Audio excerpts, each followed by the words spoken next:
Fabulous. Okay, right. So I'm going to take some time today to briefly explain to you all what we've been doing at Bangor to support our students coming into the university, particularly in the context of COVID, so in the period following COVID.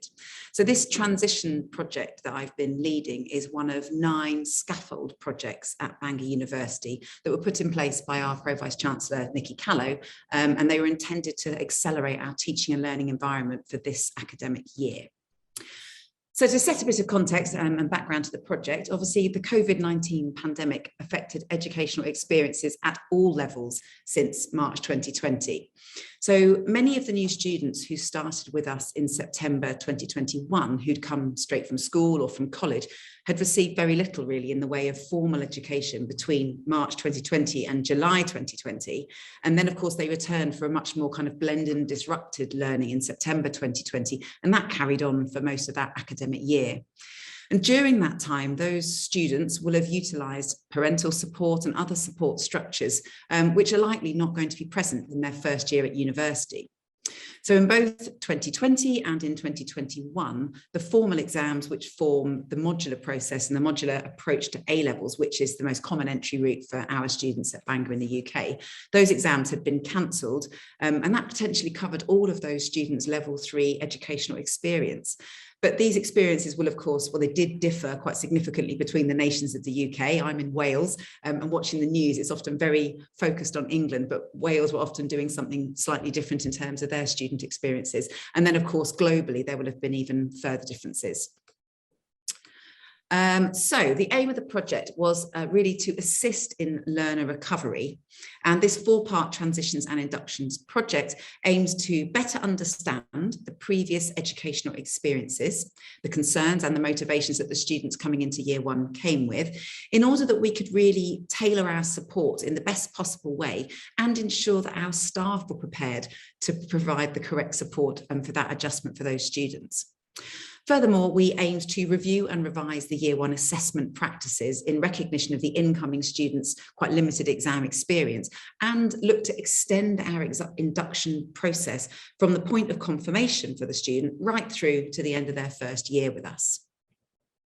So the project comes in 4 parts, as Martina said. The very first part is the pre-arrival questionnaire.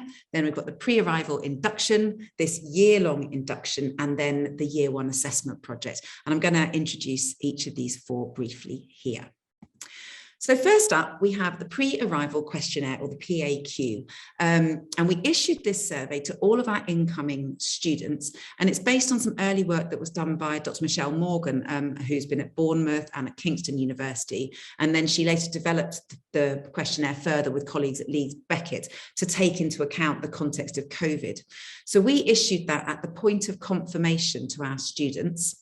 And we further adapted that survey to take into account any specific learning support issues that might have arisen for some of our students who may have been studying through the medium of Welsh in their schools or colleges, but perhaps live in an English medium home. So that's quite common in this area. And so in those situations, pupils are being taught in Welsh, they have Welsh support resources, Welsh teachers, and all the environment is Welsh, but quite often the parents may be just Welsh learners or don't speak any Welsh at all. So they've really lost a support mechanism when the parents can't help them or the caregivers can't help either. We also collected information based on the students' educational experiences, their confidence with various aspects of academic skills, and any concerns they might have had about the upcoming university experience and their approaches to study. And we collated that information according to the academic school into which they were entering. So on each of these slides, I've put in red the different teams that were part of this project. It was a really big 4-part project that was a whole institutional project, and it therefore drew on teams from every academic school, almost all the support services for students, library resources, the technology staff and web development team were brilliant. The student union were involved throughout, and of course my colleagues in the Centre for Enhancement of Learning and Teaching, or CELT, in Bangor as well. So I've just put a note on the bottom of each slide so you sort of credit who's been involved in each part.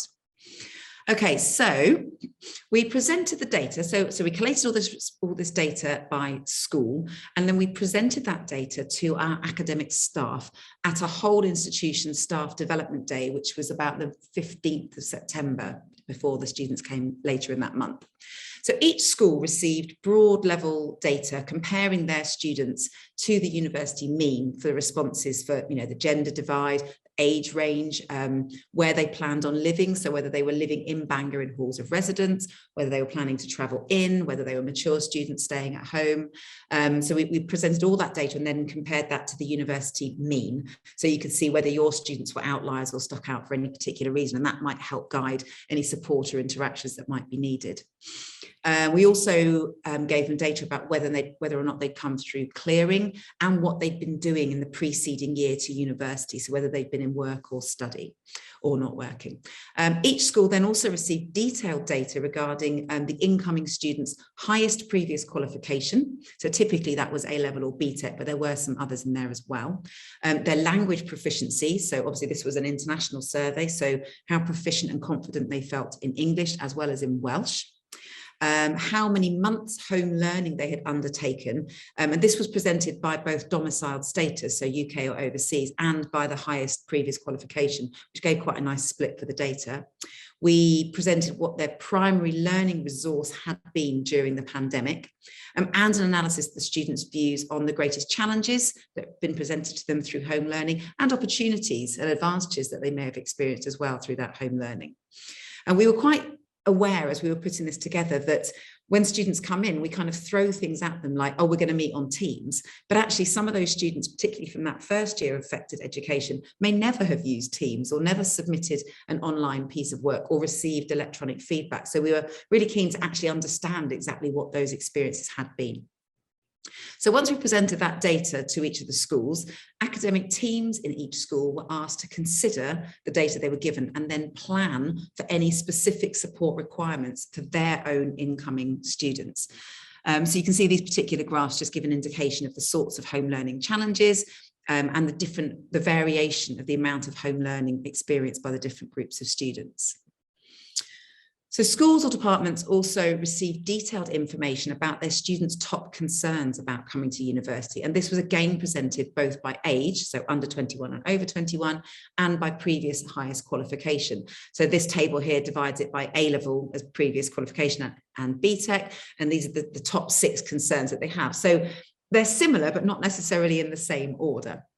Finally, each school was given an institutional analysis about aspects of university studies, such as the students' perceptions of their strengths in group working, their academic writing, digital skills, independent learning, and so on. And this really enabled them to see where their own incoming students might need additional support. So, knowing that the university average students struggle a bit with digital technologies doesn't necessarily mean that every school struggles with that. So if we were to create support structures based on the average, then it might be going over some people's heads or completely redundant in other schools. So in this example, you can see that there are students in SCSEE who seem to feel quite weak in academic writing. Well, this is the School of Computer Science and Electronic Engineering. So we're seeing students feeling slightly weaker in that subject compared to, say, SHLSS, which is the School of History, Languages and Social Sciences. So you can see the different experiences and the subject preferences kind of drive their confidences with these different academic skills. Now, some of those results were, as you might expect, numeracy in the sciences was slightly stronger, but some of them weren't. And it was really interesting to see that where you might expect students to be proficient in certain skills, sometimes they weren't. So that data was presented to the schools. It would have been great if we could have presented this data at subject level, which is how Michelle Morgan and colleagues had done it originally, but we didn't have the numbers. This survey went out as a voluntary survey, and we didn't have the numbers to split it down by subject, but hopefully next year, I'm going to reflect on some of the things we're going to do differently, and next year, hopefully we'll have a little bit more data to play with, which means we'll have that bit more granularity. Okay, so the second part of the transitions project was to look at that period of time between the applicants accepting their place at Bangor and their subsequent arrival at university. So at Bangor, we provide a really excellent suite of Welcome Week activities, but we know applicants are excited about their university place and have an appetite for involvement in university at the point of confirmation. So we've always had a very good welcome website, and that has got everything you would ever want to know, and it still does. But the information is quite dense in its presentation, and it could be quite overwhelming. You don't really know where to start and what's the most important information. So we wanted to provide a more sort of storylines and interactive induction process for this period. So I brought together a team across academic schools and these various service departments, and we put together what we sort of viewed as an induction journey, which was designed to complement the existing welcome and information.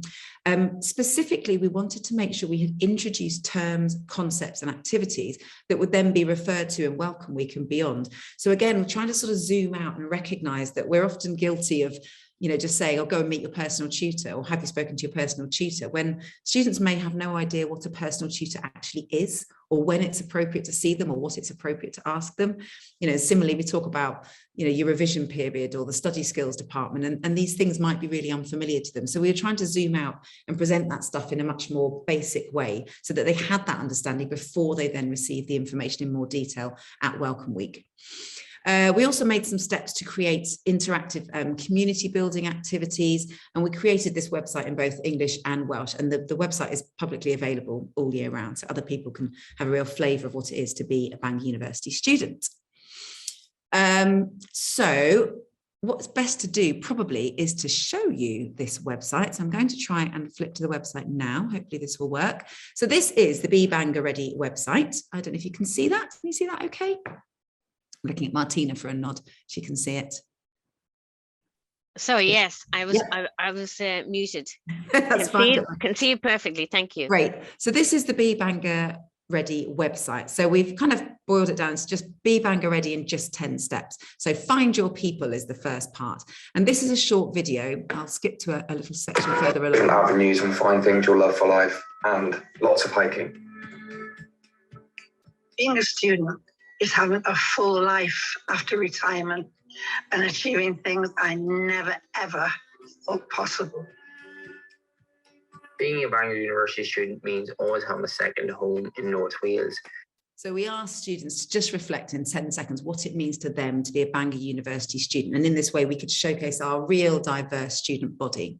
We then introduced the students to the Campus Connect app and the Facebook groups that they can join. So we start building their student communities right from the get-go.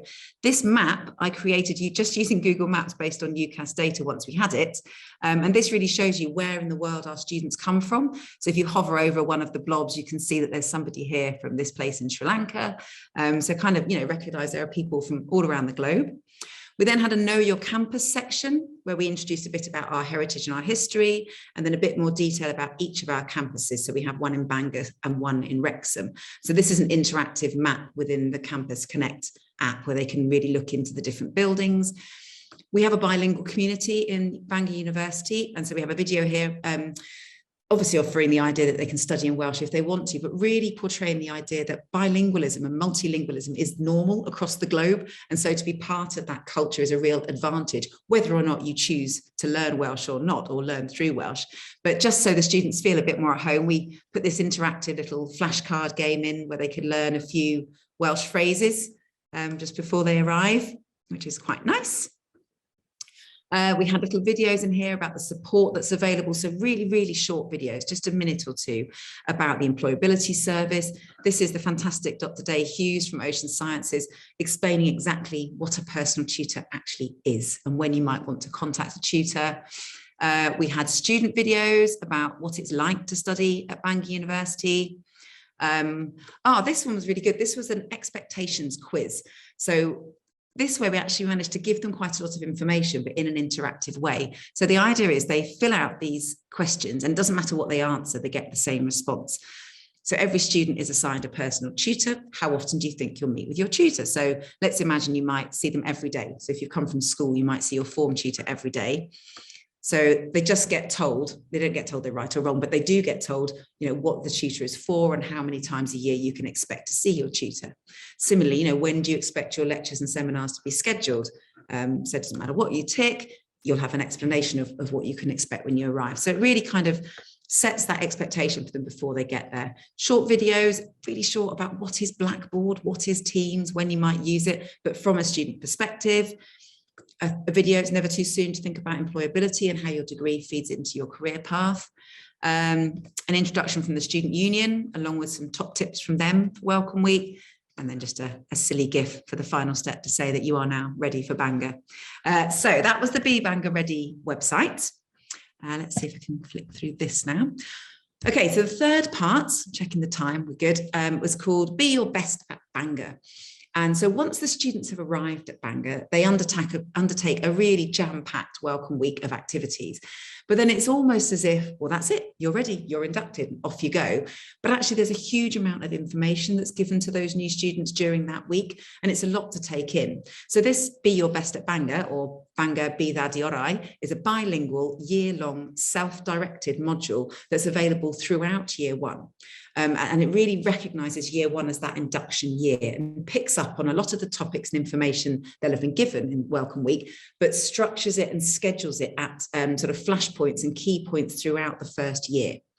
So we know that the grades in year one don't count towards the degree. And so this module is very much recognising this transition year into higher education. So each week the student gets a new topic and it's presented as a bit of text, a video, maybe some kind of interactive tool, and then an invitation for the students to sort of jot down reflections or responses in their own personal journal. So we presented it through Blackboard, our VLE, and the journals are private just to them. It's not graded, the course sits outside the disciplines, and it's not credit bearing. The tutors and the lecturers can't view the students' journal responses, but they can see which topics the students are reviewing each week.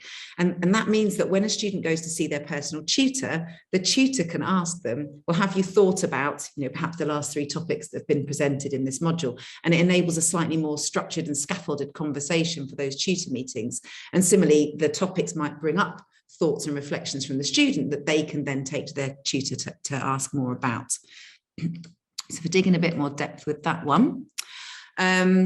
So there's all sorts of different topics: settling in, money advice, getting organised, and they're timed at the right point in the year. So we know by week 4 in our university, most students will have got their student loans or grants or finances in place. So it's week 4 that we talk about budgeting and how to make that money last the full term. After a few weeks, when they've encountered different assessments and different ways of studying, we ask them to complete this skills self-audit. So this was actually a Word document they could download and think about, how confident they felt about different aspects of study. And then by clicking on these links in the document, it took them directly to the correct page in the Study Skills website on the Bangor page. So if they needed further help with referencing or citations, etc., they could do that. There we go. Right. Okay. So again, if I show you it, because we have got time for a bit of a wander through my module. Let's go back there. Let's do it that way. Okay, so every single year 1 student across Bangor University was enrolled on this module. So that was just over 1,800 users. And we found that about 72% of those students enrolled were actually accessing and viewing the material. They weren't all necessarily using the journal response and jotting down their thoughts, but they were accessing that information and having a look. So this is how it appeared to them. So each week a new one of these learning modules would open in Blackboard. So it's all bilingual. So for example, you've arrived, they click to the English one or the Welsh one, they get a bit of information, about, look, it's okay that you're feeling a bit overwhelmed, that's normal. Remember, you deserve to be here, you've earned your place. And then a couple of videos that are relevant to them about settling in and a few top tips for Welcome Week. And then actually in Welcome Week, we asked them in their journal entry to jot down 3 things that always make them laugh out loud and cheer them up. Is to remember who you are and what you're about. And then actually we reflect on that and we come back to that in this week, in week 4, where we talk about being kind to yourself. And we know that week 4 can be a bit of a slump for a lot of students. The kind of novelty is worn off of being in a new place, and some homesickness can kick in, maybe assignments start hitting. And so in week 4, we talk about, looking after your well-being.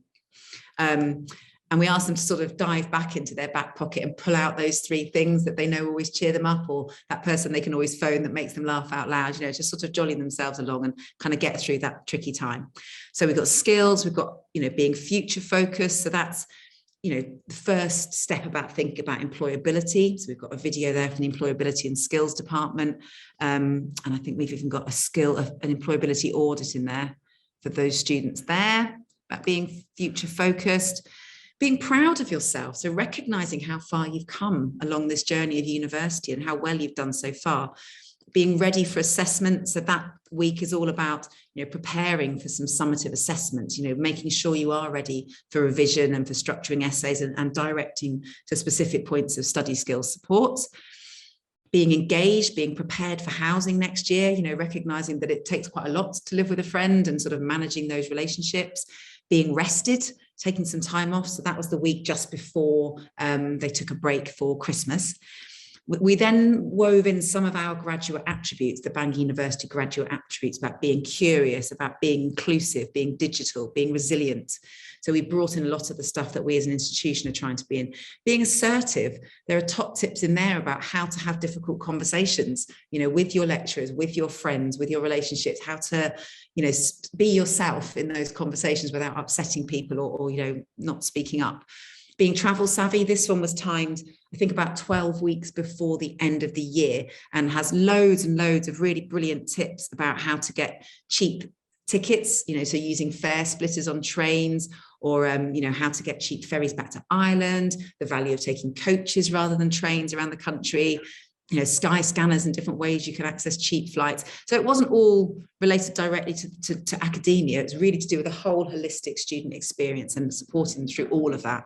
So be resourceful, be sustainable, being positive, and then being reflective. So that's the one that we'll release next week. So that's our last week. The weeks aren't numbered because some of our disciplines start earlier. So education and some of the health sciences will start earlier. So they don't work on the same numbered weeks. So they just appeared each week as open topics for the students to go into, but they then are there throughout the semester for them to go back to. So the tutors also have access to this information. You can have that really nice joined up conversation. Okay, so if we come back here, so about 72% of those users engage with that, which is really, really, really brilliant, actually. And I think next year we've got a few more ideas to increase the use of that. So the fourth part of the project, where am I on? It's good for time. Was the way in which we supported students about their assessments. So we really wanted to revisit our institutional use of assessment, particularly in year one, in semester one, and especially in light of the COVID disruption to exams that those students had faced. But even without COVID, we know that exams are a big source of stress for students. And we particularly know that coming back to exams after a Christmas break can be a real cliff edge for some students and really quite anxiety inducing. So we wanted to do some work on how we could better support students for those exams and evaluate whether exams really are the best way to assess students at that point.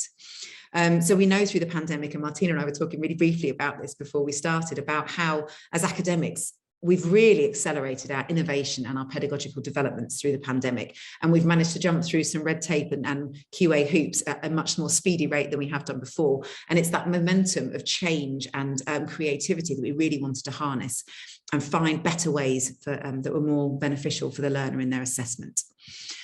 So we asked directors of teaching and learning in each school to discuss with their teaching staff of year one modules whether exams really are essential and whether they really are the best way to assess students, or could they be replaced with more appropriate assessment? So there are, of course, some disciplines where exams are essential and are required by accrediting bodies. And we don't want to remove exams completely because of that, because we don't want year one students to not be prepared for those year two and year three assessments that count towards their degree. But is there a way in which we could either not use exams in semester one, or if they are in semester one, perhaps time them so they sit before Christmas, or bring in more formative assessment and exam practice techniques in order to better prepare students for those final formative exams? So for example, they can use in-class Socrative or Mentimeter, PRS interactive tools to present practice exam questions that might be multiple choice, or discuss short answer questions in a seminar to sort of prepare students for how they ought to go about answering those exams. So we were really looking for making quite small changes that would gain maximal impact. And because we knew we were asking staff to make some quite big changes, particularly on things like authentic assessment and increased formative assessment, CELT, our central excellent Centre for Enhancing Learning and Teaching, we put on some training and we are available to help staff guide them towards more authentic and an increase in formative assessment. So it's quite valuable. And we managed to get most schools to make some quite significant changes to their presentation of exams in year one. There was one school that didn't, but to be fair to them, they had just revalidated their whole programme and actually had made some steps towards this anyway as part of that validation. So they didn't feel there was much more they needed to do for this. But all schools, you know, had already been on this journey or were making quite significant changes in response to this. So it's really great to see that. And this has actually been a bit of a springboard for more change throughout the university in terms of our moves for assessment. So moving forward, we are going to continue to offer our pre-arrival questionnaire at that point of confirmation, but we're hoping to increase the uptake of responses. And so possibly at school level, maybe at institutional level, we're looking to yoke that activity to more of a suite of required pre-arrival activities. So there's certain things students have to do before they arrive, you know, uploading their photo, finding their personal tutor, making contact with peer guides, those sorts of things. And we want them to do this questionnaire and work through that pre-arrival induction website as part of that suite of activities. So hopefully by surfacing it a bit more and making it a bit more required activity, we'll then have enough data to be able to look at that information at a more granular level by discipline. And some of our schools have quite broad disciplines. I think I mentioned the School of History, Languages and Social Sciences, and my school is the School of Human and Behavioural Sciences, encompassing both psychology and sports science. So the students coming into those disciplines can be quite different. So we want to really look at that granularity. The online Be Bangor Ready pre-arrival information, that website will just be slightly updated for this year, but that had really helped in building that sense of belonging and in easing the transition for new students to university. So again, completing those activities within that might form part of that suite of required pre-arrival activities. The 24 weeks of content in the Be Your Best at Bangor are now all written, translated and ready, and will be available for schools and colleges to use as they like, and for year one students to be encouraged to use. Throughout this year, there's been requests, you know, can we make this information available to year 2 students or to year 0 students, our foundation students? And I think it would be brilliant if we could, but some of that information would need to be tweaked to be sort of year specific or level specific. I simply didn't have capacity to do that in this past year, but I think moving forward, we will start to create different levels of that, you know, online tutorial curriculum, if you like. And that course will now start to feed and to direct and to structure to some extent the personal tutor or pastoral care curriculum across the institution. And that sits outside of any discipline, but it does mean that we know the sort of support that students need at the right point in the year. And we've got the resources to provide that, because I think oftentimes tutors don't really know the answers to some of these questions. You know, they're not experts in all these different things, and it's quite useful to have those resources available to them. So as I said, the year 1 exam assessment piece, that last part, has been great in and of itself, but it has really kick-started a long overdue institutional conversation about the utility of exams and our use of exams and the need for more authentic assessment. And obviously that weaves into employability and making the student journey through university really map onto valuable experiences for their careers. And so together with this, we're also going to start to see module leaders increase their use of formative assessment and decrease their use of summative assessment. Large class sizes can be quite daunting when undertaking that sort of change. So again, CELT's going to be working with academics as required to help them design ways in which we can manage those potentially quite large workloads and make sure that these step changes don't increase individual academics' workloads by using, you know, a whole range of innovative pedagogies and technologies to kind of help that change happen. I think that's all I have. I could have gone on for ages, but I was conscious of time, but I realised I have finished slightly early, Martina, but maybe it gives us a little longer for talking.